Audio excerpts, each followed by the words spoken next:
En Perspectiva. Periodismo con convicción. Señoras y señores, son las 8:15 en este viernes 1 de mayo. Es el momento entonces de ingresar ya en la entrevista central de hoy. Presenta SECOM, primer servicio de compañía de Uruguay y del mundo. Durante el gobierno de José Mujica, el diálogo entre el Poder Ejecutivo y los principales dirigentes del PIT-CNT fue fluido y varios de los conflictos más graves se resolvían en reuniones informales en la chacra del expresidente, allá en Rincón del Cerro. El panorama ahora luce diferente. En los primeros 2 meses de gobierno de Tabaré Vázquez, los desencuentros están a la orden del día. Primero fueron las modificaciones que el oficialismo impulsa en el Fondes, luego las negociaciones para ingresar al TISA y ahora el proyecto de ley para modificar el cómputo del IRPF. Justamente la postura del PIT-CNT sobre estos temas estará presente en la oratoria hoy del Acto por el Día de los Trabajadores, que se celebrará a partir de las 10 en la Plaza Mártires de Chicago. La presencia del presidente Vázquez allí, por ahora, no es segura. ¿Cómo transcurre este 1 de mayo del año 2015? En los próximos minutos vamos a conversar con Fernando Pereira y Richard Reed, integrantes del Secretariado Ejecutivo de la Central. Pereira, Reed, buen día, gracias por acompañarnos. Buen día. Buen día, es un gusto estar con ustedes. Les preguntaba antes de salir al aire, ¿madrugaron de más o los 1 de mayo igual se levantan temprano? Yo todos los días, y me consta que Richard también, pero antes de las 7 estamos levantados. Exactamente. ¿Y hoy cómo viene la cosa? ¿Tienen tareas extra o no? ¿Ya está todo ordenado? Está todo ordenado. Siempre está el nerviosismo ese. Es un día muy importante para nosotros, no es un día más, es un día importante. Al mismo tiempo se suma que en Uruguay efectivamente el 1 de mayo paran todos los trabajadores, hasta los jugadores de fútbol dejan de entrenar, ¿verdad? Uh-huh. Lo cual es una cosa importante para el Uruguay, pero al mismo tiempo coloca una dificultad adicional para llegar al acto, es decir, no hay transporte colectivo y esto lleva a tratar de coordinar autos con compañeros, autos que vengan con menos compañeros que los que tienen, pasen a buscar a otros, coordinar ómnibus, poner puntos de destino, en fin, es un trabajo adicional, pero está controlado, creo yo. En el caso de Fernando Pereira le toca ser orador. Es verdad. O sea que tiene una responsabilidad especial. En el caso de Richard Reed... Asador. Posterior al acto, asador. Teniendo en cuenta que el 30 de abril es el día que más asados se venden en Uruguay. Sí, lo pudimos confirmar ayer. Récord. Rosario hizo un relevamiento. Es el récord. Yo un tremendo gusto de cumplir un año más en un estrado del 1 de mayo del PIT-CNT, viéndome representado en la oratoria de los compañeros que fueron elegidos, pero además con la particularidad de que ayer se vuelve a cumplir el Día del Trabajador Rural, la fiesta de los trabajadores en su mejor exposición, donde con muy buen tino lo armaron en varios puntos del país, por lo tanto, un 1 de mayo particular y con un día precioso, ¿no? Después vamos a hilar más fino, vamos a ir entrando en algunos de estos puntos, pero ¿cuáles son los temas principales en este 1 de mayo, en esta coyuntura tan especial? Bueno, los principales, precisamente, la mayoría no están en la polémica hoy. Uno de ellos está vinculado a que un estudio del Cuesta Duarte, que viene siguiendo los salarios, detecta que hay 600.000 trabajadores que están por debajo de 15.000 pesos de salario líquido. Con lo cual, cualquier oyente se da cuenta de que este es un salario insuficiente para vivir y que además es un muy gran número para el Uruguay, que 600.000 estén en esa situación. Al mismo tiempo tenemos un salario mínimo que está cercano a los 10.000, muy lejos del salario mínimo que se precisa, pero al mismo tiempo después de haber dado un salto de 100% en un periodo, ¿verdad? Entonces ahí está un segundo punto. Un tercer punto es ver si se pueden encontrar alguna brecha impositiva que permita gravar a los que tienen más. Algunas de las propuestas que hoy se van a lanzar están vinculadas a aumentar el IRAE, a aumentar el impuesto al patrimonio, a aumentar las franjas más altas de IRPF, para efectivamente colocar un espacio fiscal que logre atender el presupuesto educativo, porque las sociedades desarrolladas tal cual nosotros las concebimos, o lo mejor que hemos visto en el mundo en materia de igualdad social, están vinculados a los procesos que logran una brecha menor entre los ricos y los pobres y al mismo tiempo los que le dan a sus habitantes los mayores niveles de educación formal y formación profesional. Mucho más en una sociedad como esta, que no tiene nada que ver a la de 50 años, que es de aprendizaje continuo. Es decir, Cuando Richard entró a la fábrica probablemente haya pensado que allí mismo se iba a jubilar y bueno, en ese caso le va a pasar. Pero hoy sabe él mismo que cualquier trabajador que entre ahí podrá terminar ahí o podrá haber atravesado 10 puestos de trabajo. Incluso los muchachos se van de un buen trabajo en búsqueda de otras oportunidades. Estas oportunidades solo son posibles si los niveles de educación formal y formación profesional son adecuados. Y no se puede exigir al cuerpo docente que tenga un nivel de excelencia cuando en verdad tiene que tener más de un trabajo porque su salario líquido no alcanza los 18.000 pesos. O sea, y acá hay un tema salarial. Es fundamental el tema del presupuesto de la educación, si se llega o no se llega al 6% del PBI que se ha prometido. Mucho más que el 6%, porque esta tal vez sea una consigna, es si el Uruguay está en condiciones de discutir cuál es el presupuesto que requiere para una sociedad de desarrollo. ¿Cuál es el presupuesto que se requiere para una sociedad de aprendizaje? ¿Puede ser el 6%? Puede ser menos o puede ser más, pero lo cierto es que acá hay un debate. La educación, con el salto cualitativo y cuantitativo que tuvo, tiene trabajadores que ganan en la docencia menos 19.000 pesos y que cocinan para de repente 400 o 500 escolares y ganan 15.000. Esta situación salarial hace imposible cualquier avance y al mismo tiempo gastos de inversión estructurales en edificios, potenciar que los trabajadores tengan una sola carga horaria, porque acumular 60 horas en la docencia o 50, todos sabemos que se hace por un tema económico, pero que finalmente termina siendo en detrimento del profesor o del maestro y mucho más en detrimento de los educandos, ¿no? Fernando Pereira hacía un primer encare. ¿Dónde están los ejes de la plataforma, de las inquietudes del PIT-CNT en este 1 de mayo? Seguramente no agotó la lista. Richard Reed, ¿qué agrega? ¿Por dónde lo ve? Normalmente el 1 de mayo es pasar raya a un balance del año, ¿verdad? A reivindicar las conquistas y los logros y a seguir exigiendo mejoras en los campos que en ese balance aparezcan. Fernando enumeraba el tema del salario. Hay un elemento que nosotros tenemos que integrar, que está integrado en las discusiones cotidianas, que es el crecimiento del movimiento sindical ha llevado de que hoy hay casi 400.000 afiliados a los sindicatos. Debe ser uno de los números más altos que yo he conocido en porcentaje en América Latina. Y en otras épocas capaz que Europa, pero hoy no. Por lo tanto, la gran tarea que se tiene por delante es organizar, es darle cabeza política, darle conciencia de clase, generarles hábitos de trabajo, ser buen compañeros, laburar, querer a su sindicato, saber que bajo el escudo del gremio es donde están las salidas y las alternativas. Y también tratar de promover a los gurises que entran a trabajar que estudien.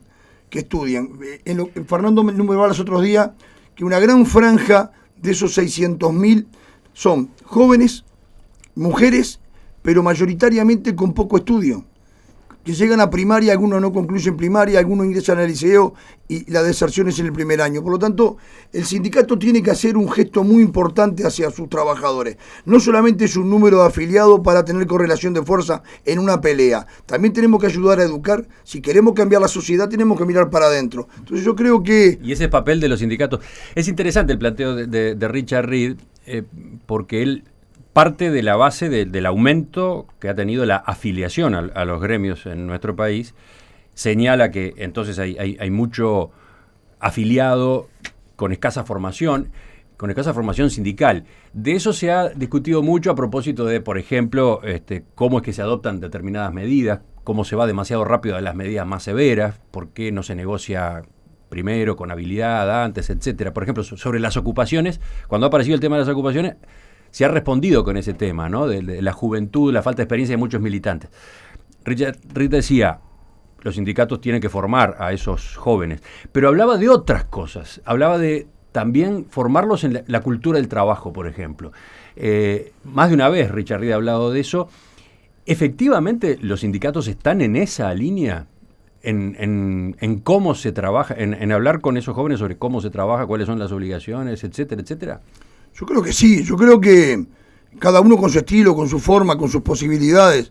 Yo creo que sí, porque además hay 400.000 afiliados. Yo supongo que la inmensa mayoría de los que se afiliaron en los últimos 10 años es por 2 o 3 motivos. Ampararlos en su fuerte trabajo, cubrirle la tarea, darle seguridades laborales, el tema del salario, y después porque viene una tradición histórica del uruguayo que que es de afiliarse a su gremio. Con libertades, sabiendo que si te afilias no te echan, como pasaba en otras épocas, eso daba la posibilidad de afiliarse. Ahora, a mí me preocuparía que solamente se afiliaran esperando la negociación colectiva para ver qué aumento hay. Creo, el sindicato tiene un rol para cumplir, es parte de esta sociedad. Partimos de la premisa, Emiliano, de que si nosotros exigimos un cambio en la sociedad y queremos una sociedad más igualitaria, tenemos que empezar a practicarla desde adentro. Yo sé que esto ahuyenta votos, y que no junta adeptos, decirle, sos un vago, laburá, dejate embromar, no faltés, pero creo que es el esfuerzo que hay que hacer. Me llamó la atención que Richard Rick lo mencionara, no es la primera vez que lo hace, porque de algún modo coincide con una inquietud que se plantea desde el lado empresarial, ¿no? Desde allí se advierte desde hace tiempo, están pasando cosas raras, muchos de los jóvenes trabajadores como que tienen una actitud liviana, de poca contracción al trabajo, por cualquier motivo renuncian y se van en busca de otro.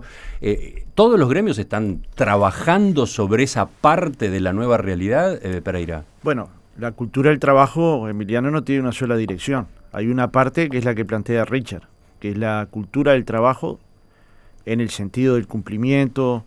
Él agrega una cosa que es fundamental, que es el trabajador no formado. Hace 50 años podía llegar a un trabajo de calidad. Hoy es prácticamente imposible. Es decir, el nivel de educación y de formación va íntimamente ligado a la calidad de su trabajo del futuro. Con lo cual, si uno incentiva al trabajador a cultivarse, a acceder a los mayores niveles de educación técnico-profesional, al mismo tiempo le está generando posibilidades de futuro. Pero también está la cultura del trabajo del empresariado, ¿verdad? Si usted tiene empresarios que pagan 15.000 pesos y pretende que el trabajador no falte, sea cumplidor, sea riguroso, la verdad que ahí hay una parte de la cultura del trabajo deficitaria. Estamos ¿verdad? totalmente de acuerdo. O sea, el mismo que exige cultura, lo primero que debería hacer es ser culto, ¿verdad? Estamos totalmente de acuerdo, pero yo iba simplemente al hecho de que acá yo estamos concuerdo con él. Acá estamos hablando con sindicatos y quizás demasiadas veces el énfasis se pone por el lado de los derechos y poco por el lado de las obligaciones. Bueno, se está trabajando en ese plano. Mucho. El ministro Murro presentó un documento ahora que se llama precisamente Cultura del Trabajo y en cierta medida habla de esto, de generar mejores trabajadores y al mismo tiempo generar mejores empresarios. Digamos, hay una convicción primaria, digamos, inclusive para la sobrevivencia de los sindicatos. No hay sindicatos fuertes en empresas débiles. Esto es una ley divina, digamos. Entonces, que haya empresarios de punta que inviertan en tecnología y que inviertan en formación profesional, sin mezquindades, porque muchas veces la discusión de la formación profesional se agota porque algunos empresarios creen que después de formar al trabajador va a venir parte de su competencia y se lo va a sacar ya formado. Con lo cual, la empresa no apuesta a la formación dentro del lugar de trabajo, que es un lugar idóneo para, combinando con el INEFOP o con la UTU o con el COCAP, generar formación específica para el mundo del trabajo, no solo para esa rama de actividad o esa máquina, sino con la cabeza en el mundo del trabajo. Y ahí es el segundo aspecto. Nosotros tenemos que construir conductas, Emiliano. En el Uruguay se discute poco hasta que alguien muestre una gráfica, pero una cosa que nosotros sospechábamos era que los padres separados pasaban poca pensión alimenticia a sus parejas. La sospechábamos porque los descuentos de pensión alimenticia están vinculados al salario, porque muchos trabajadores lo... Y ayer se da un dato alarmante. Casi el 50% de los padres de los niños de 0 a 3 años no pasan pensión alimenticia. ¿Y por qué usted incorpora ese dato? Porque esto también es cultura del trabajo. Ajá. Porque cuando uno tiene un hijo, no está teniendo un hijo su compañera, está teniendo un hijo conjuntamente con su compañera. Y la separación no debería implicar nunca la separación con el hijo. Y eso no es solo desde el punto de vista alimenticio. Si va a haber las visitas, el problema es aún mayor, es decir, el contacto entre el padre y el niño. Y ahí también nosotros tenemos una responsabilidad. Aunque no es la principal, es fundamental para la construcción de valores. Es decir, ¿habrá movimiento sindical potente si además de 400.000 afiliados tenemos una concepción social que nos hace construir familia y protección social a nuestros seres en primer lugar, ¿no? Reed quería agregar algo sobre esto. Sobre esto mismo. Yo creo que han variado las condiciones desde el punto de vista de los objetivos de vida. Las reflexiones hoy no están circunscritas a la ética y a la moral. Hay un tema del economicismo. La pérdida de valores o el cambio de valores hace a que las responsabilidades estén más al costado. Que el 50% de los padres no aporten la pensión alimenticia es una falta de responsabilidad, por ser generoso en el término, ¿no? una falta de responsabilidad. Esa misma responsabilidad, porque cuando Fernando dice, del otro lado hay que pedir también la cultura del trabajo en el empresario, yo estoy totalmente de acuerdo con eso. No obstante, cuando nosotros hablamos desde el sindicato, del mejor trabajador, el cumplidor, el que el mejor sindicato no es el que más paro hace, sino el que mejor labura, estamos hablando de la formación del nuevo hombre, del hombre solidario, del hombre con gestos amables, del hombre que tiende una mano, del hombre uruguayo de hace 40, 50 años que nosotros vivíamos en ese barrio. Era imposible que un vecino no abriera una puerta a otro vecino, ¿verdad? Hoy están cerradas con doble candado. Por lo tanto... Sí, porque vale la pena destacar algún detalle. Por ejemplo, el que trabaja de manera liviana o sin comprometerse con lo que hace, de algún modo le está trasladando trabajo a sus compañeros probablemente, o probablemente está generando un mal producto, un mal servicio que afecta a otros. Y si lo lleva a la parte económica es mucho más, porque en algunos sectores el ausentismo trepa a un 32%. Quiere decir que hay 4 personas para cumplir la tarea de 3, ¿verdad? Por lo tanto, si habláramos de salario, hay una masa salarial que está vinculada a cubrir ausentismo, cuando esa masa salarial podría estar vinculada a mejor productividad o a mejor salario. Por lo tanto, yo creo que hay un Uruguay que está cambiando y que nosotros del movimiento sindical y desde los estrados en cual estamos parados, debemos de marcar una cancha. La cancha nuestra es la cancha del esfuerzo, del sacrificio, de la solidaridad, de la pelea y de la lucha permanente por nuestros derechos. También creo que vivimos años donde nos exigían solo obligaciones y los derechos no estaban. Hoy los derechos han aparecido con el nuevo gobierno a partir del 2005 con leyes laborales y con la lucha de los trabajadores. Ojo, no pasemos al otro lado del mostrador y que las obligaciones queden ocultas. Derechos y obligaciones es una ayunta que me parece que hacen a una sociedad más sana y mejor, ¿no? Están con nosotros Richard Reed, secretario general de la Federación de Obreros y Empleados de la Bebida, impulsor de una nueva corriente dentro del movimiento sindical, se llama Orientación Sindical Unitaria 5 de marzo. Fernando Pereira, que es dirigente de la Asociación de Funcionarios de Primaria y que integra, por otro lado, la corriente Articulación. Con ellos estamos charlando de los temas de este 1 de mayo. Empezamos por ahí y después fuimos derivando al contexto más general de cómo son las relaciones laborales en este año 2015. Ustedes apuntaban algunas de las características y fuera de micrófonos ahora en la pausa aparecían otras. Podemos agregarlas aunque sea brevemente porque creo que contribuyen a dar este marco, ¿no? Las relaciones laborales no solamente es de un lado del mostrador. Sí. Para construir relaciones laborales se precisa, en Uruguay 3, porque por suerte están los ámbitos tripartitos. Por el lado del gobierno ha puesto muchísimo a la capacidad y el desarrollo de trabajo que va a tener este nuevo equipo en el Ministerio de Trabajo, no solamente por Ernesto, sino por todo el equipo que se ha formado. Por el lado de los trabajadores, ya lo anunciamos cuál es nuestro problema y nuestra situación. Está todo el mundo capacitando, el Cuesta Duarte no da abasto con las capacitaciones. El tema está del lado del empleador. Del lado del empleador, ¿qué es lo que ven ustedes? Y del empleador lo que hay es la alta rotatividad en los cargos gerenciales. En las grandes industrias y en las multinacionales es difícil que estén más de 2 o 3 años un gerenciamiento. Por lo tanto, viene uno, se capacita, entiende lo que es Uruguay porque la mayoría son extranjeros. Cuando aprendió, se fue. Viene otro. Por lo tanto, y eso se le agrega de que la inmensa mayoría en la industria ya no son industriales, son empresas financieras que invierten en la industria o invierten en la producción, pero que desconocen totalmente todo el sistema productivo. Eso sucede en muchísimos lugares y eso dificulta. ¿En qué termina? Termina que grandes estudios de abogados son los que se hacen cargo de las relaciones laborales. Por lo tanto, vuelve nuevamente a la uruguaya en la negociación, pero con un grado de politización que es tremendo, en lo que significa trabajo en campo, trabajo en territorio, productividad, evaluación de tarea. La inmensa mayoría de los negociadores no tienen la más pálida idea de lo que es. Pereira, otros aspectos, por ejemplo, por el lado del ausentismo, por el lado de las enfermedades. Nosotros tenemos que ir a la búsqueda de qué está pasando en el mundo del trabajo, en primer lugar porque y a investigar y hacer acuerdos con la universidad para investigar, porque está claro que están habiendo prevalencias de enfermedades profesionales, algunas vinculadas a enfermedades psiquiátricas, producto del trabajo intenso o de un tema que habría que estudiar más en profundidad, y otras que están vinculadas a una mala ejecución en el trabajo, es decir, a una organización del trabajo deficitaria. Nosotros le hemos propuesto más de una vez al sector empresarial que el movimiento de los trabajadores, que el sindicato en la fábrica debería participar de de la organización del trabajo, del armado de la organización del trabajo, de forma tal de volcar la experiencia que el trabajador tiene en el lugar concreto de trabajo. Esto que dice Richard, que no es trasladable a un gerente que recién llega, pero que el hombre que está dentro de la fábrica o dentro del comercio, dentro del servicio, tiene esa experiencia, y tal vez si se armara un grupo de trabajo que estudiara la organización, mejorarían las condiciones del trabajo y también mejorarían las condiciones de la empresa.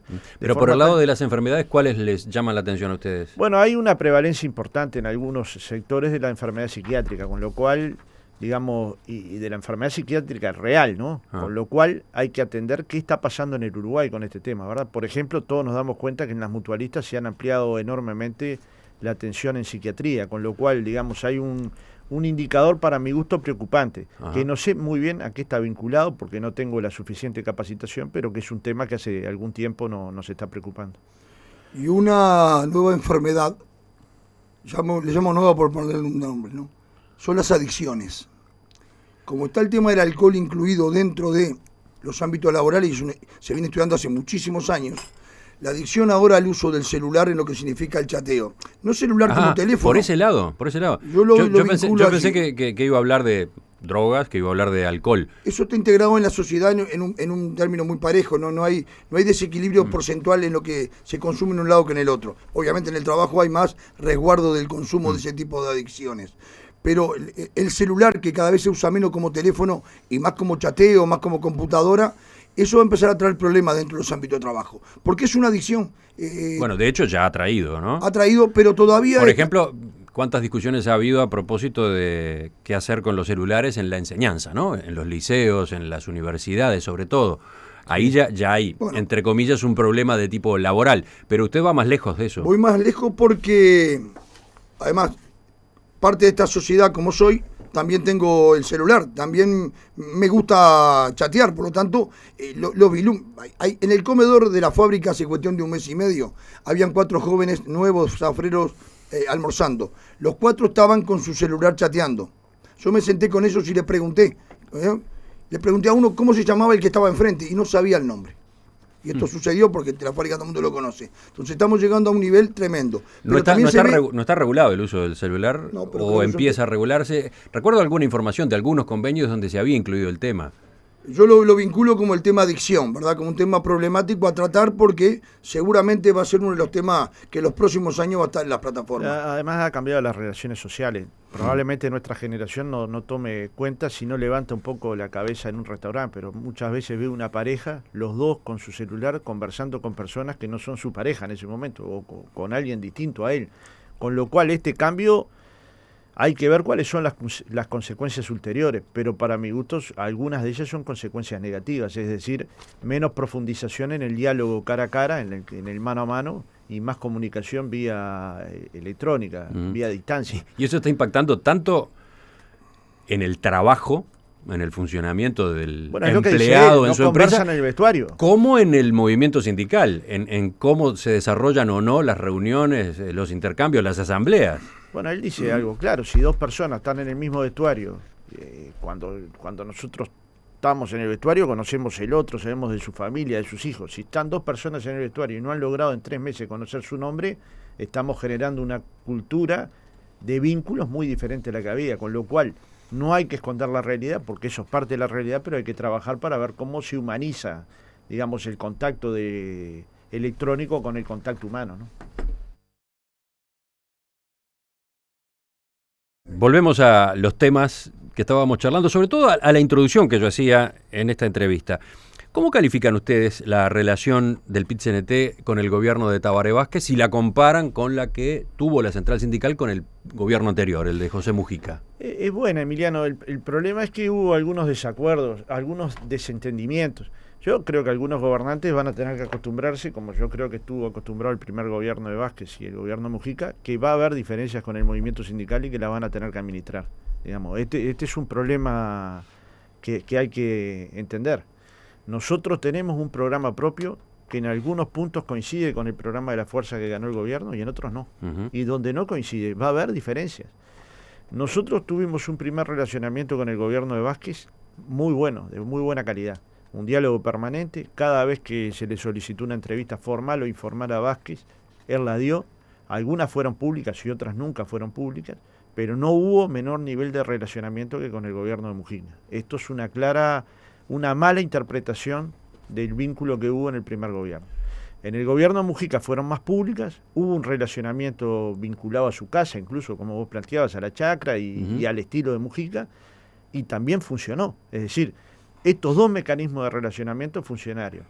Ahora, llegado Vázquez a su segundo gobierno, ¿ahí las cosas cambiaron? Bueno, él en la discusión que tuvo con nosotros, en el intercambio que tuvo con nosotros, nos planteó el mismo relacionamiento que en el periodo anterior. Si los temas superaban a las carteras, que este es un tema que nosotros compartimos, es decir, si los temas superaban y era de la importancia tal que el movimiento sindical necesitara hablar con el presidente, él siempre lo iba a atender, de forma tal que, para mi gusto, esto no ha cambiado.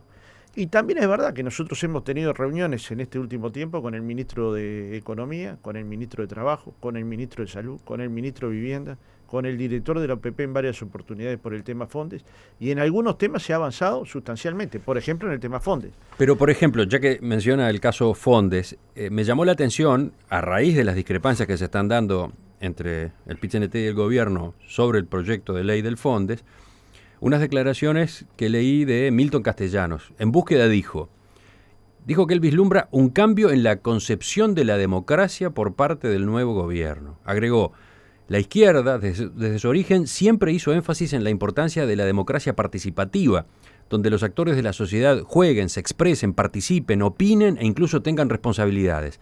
Es decir, la izquierda nunca se conformó con la democracia representativa, la de votar y nada más cada 5 años. Siempre promovió y estimuló canales de participación social. Esto es tal cual.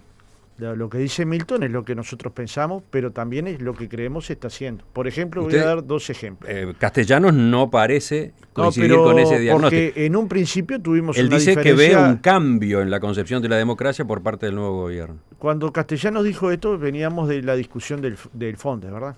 Sobre si la autogestión es necesaria para un país, si es bueno que haya alternativas a la propiedad de los medios de producción y si eso efectivamente genera cultura del trabajo, innovación, puestos de trabajo, pero al mismo tiempo integración dentro del lugar de trabajo.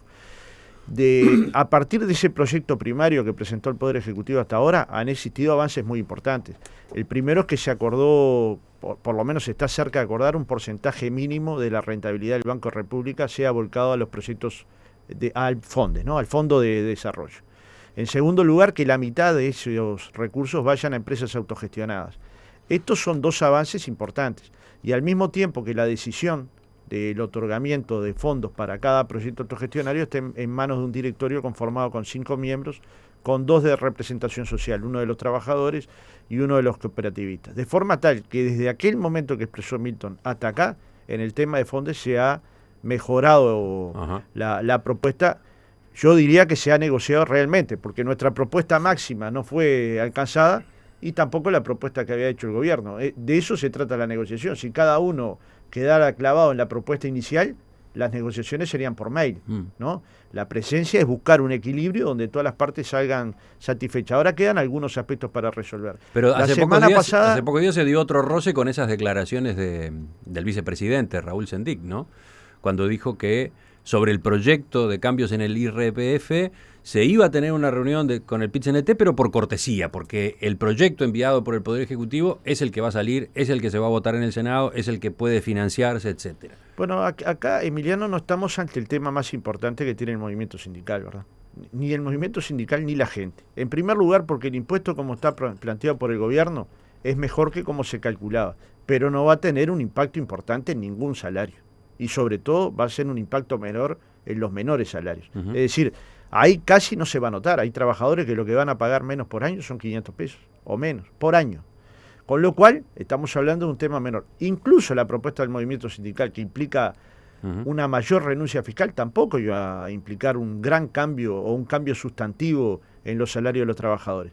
Lo que había era una intencionalidad de hacer unas pequeñas modificaciones a un proyecto para que de esa renuncia fiscal del Estado la mayor parte se ubicara en la franja más baja de los que pagan IRPF, entre 21 y 45 mil pesos. Lo cierto es que creo que lo que quedó en debate no es el tema de cómo se hace esto, porque el gobierno incluso puede tener legítimo derecho. Además, yo he sido claro en esto. El Tori gobierno no prometió nada diferente a lo que está proponiendo. El gobierno sostiene, esto es lo que nosotros anunciamos en la campaña electoral, claro, esto es lo que la gente validó en las elecciones, en las urnas. Es tal cual, lo que nosotros decimos, sin violentar lo que se le propuso a la gente, se puede hacer modificaciones que mejore la situación de los más débiles, que en cierta medida también es parte del programa de la fuerza política que ganó, es decir, que sean priorizados los más débiles.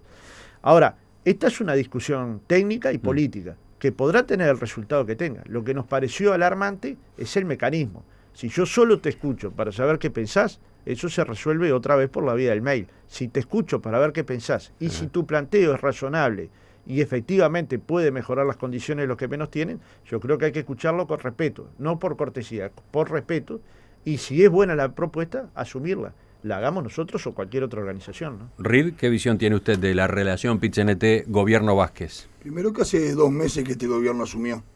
Compararlo con 5 años anteriores es un despropósito. Pero los números cantan.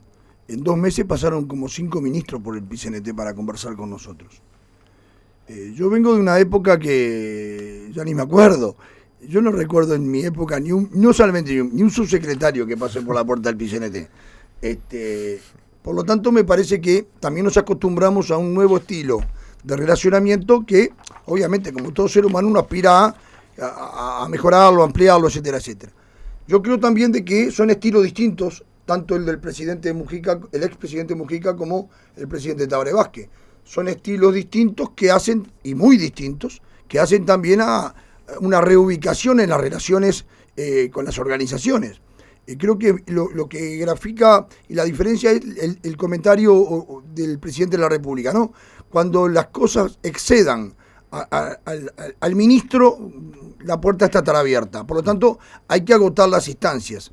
Los bypass no son buenos ni para las instituciones ni para las relaciones laborales. Muchas veces confunden y dejan mal parado a los propios ministerios que están en la discusión. Yo creo que es un grado de institucionalidad al cual yo adhiero, al que me parece que se generan reglas de juego mucho más claras, y al que, bueno, tanto el movimiento sindical como las organizaciones sociales tenemos que adecuarnos a este nuevo estilo, a esta nueva forma. Yo iba a algo de eso con la pregunta siguiente, porque hasta ahora yo les estoy preguntando a propósito de la visión de esa relación desde el movimiento sindical, pero hay otros actores, hay otros protagonistas en la sociedad, hay otros analistas y hay quienes dicen, bueno, pero ¿y por qué el PIT-CNT reclama tanto espacio? ¿Qué es, un poder más que tiene que ser escuchado, que tiene que ser atendido en sus demandas efectivamente? ¿Cuál es? ¿Cómo conciben esa otra parte del papel del PIT-CNT en la democracia uruguaya? Es que históricamente los que tuvieron el peso político de torcer decisiones fueron las cámaras empresariales.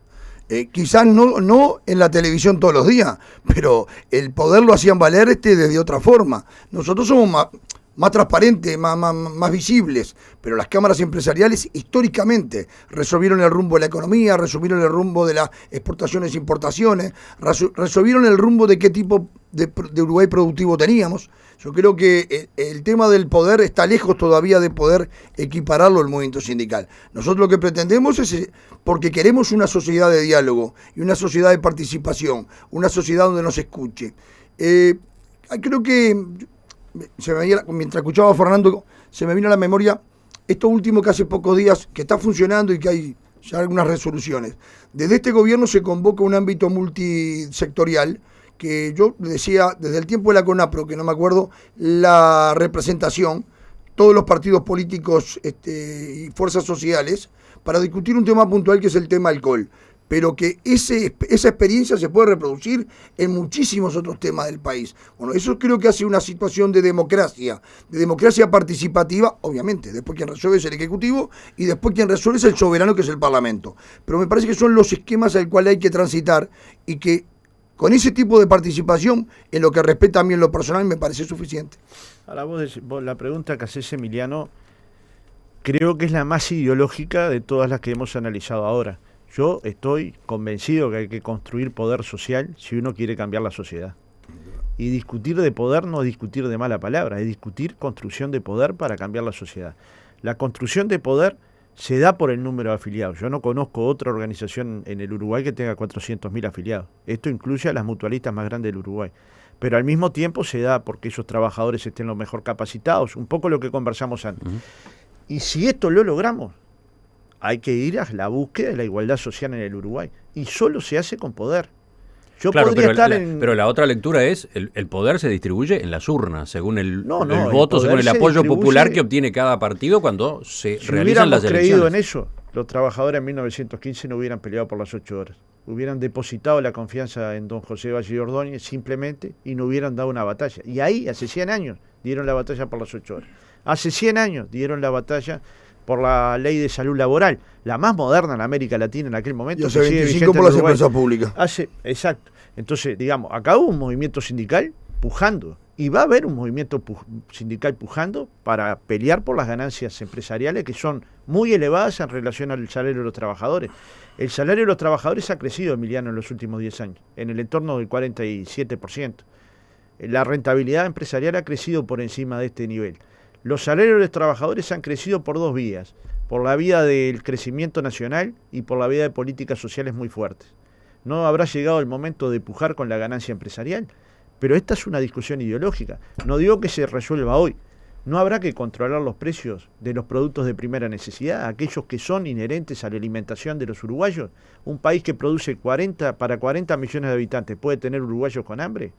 ¿No habrá llegado el momento de que la conciencia nacional construya herramientas para que este control se haga y que una lechuga no salga del productor a 4 pesos y llegue al supermercado a 24? Bueno, esta es una discusión ideológica y por suerte está planteada. En perspectiva, 30 años de periodismo profesional e independiente. Una última pregunta. ¿Esperan la presencia del presidente Tabaré Vázquez en el acto del PIT-CNT de hoy? ¿No? Anunció ya que está no, resuelto que no. Pero inclusive en la reunión... ¿Y qué significa para ustedes que no vaya? No, pero él lo explicó bien. Doctor Tabaré Vázquez no va a estar porque ya tenía agendada otras actividades cuando nosotros lo invitamos en la reunión esta. Y se ofreció para ir a hacer una ponencia a la primera sesión inaugural del Congreso, que va a ser el 15 de junio. Lo cual es muy bueno, porque va a colocar el pensamiento del gobierno sobre las relaciones laborales para los próximos 5 años. Con lo cual va a ser un insumo para los congresales para discutir en el Congreso la perspectiva del movimiento sindical. Yo creo que es una buena señal. No, yo es lo mismo, creo que es importante que esté rodeado hoy el acto de compañeros de todos los lugares. Sé que viene una columna del interior con gente de los rurales. Tal cual. Después el día está propicio para eso. A la gente que todavía no se levantó, que le dé para adelante, es importante ir al acto, es importante acompañar, es importante el día después, hay que organizar a los trabajadores, hay que hablar de derechos y obligaciones, pero también hay que hablar que la pelea tiene que ser todos los días. En un Uruguay donde todos tenemos que aportar y donde hay muchos temas para abordar, desde la enseñanza, la educación, el tema de la seguridad, creo que hoy son temas que van a estar abordados y que todos se van a ver representados, ¿no? Richard Reed, Fernando Pereira, gracias por acompañarnos esta mañana. Feliz Día de los Trabajadores. Estaremos pendientes entonces de lo que ocurra dentro de una hora allí en la Plaza Mártires de Chicago. Efectivamente, los invitamos a todos 10 de la mañana, Plaza Mártires de Chicago, frente al Palacio Legislativo. Un saludo para mucha gente que está escuchando el programa y en especial a una señora muy mayor que fue violentada los otros días en un atraco, la tía de Rubén, que está saliendo, peleándola mucho en el CTI. El tema de la delincuencia, el tema de la inseguridad es un tema que hay que abordar también a nivel del sindicato. Volvemos con los apuntes de Rosario Castellanos y luego la mesa de En Perspectiva de este viernes.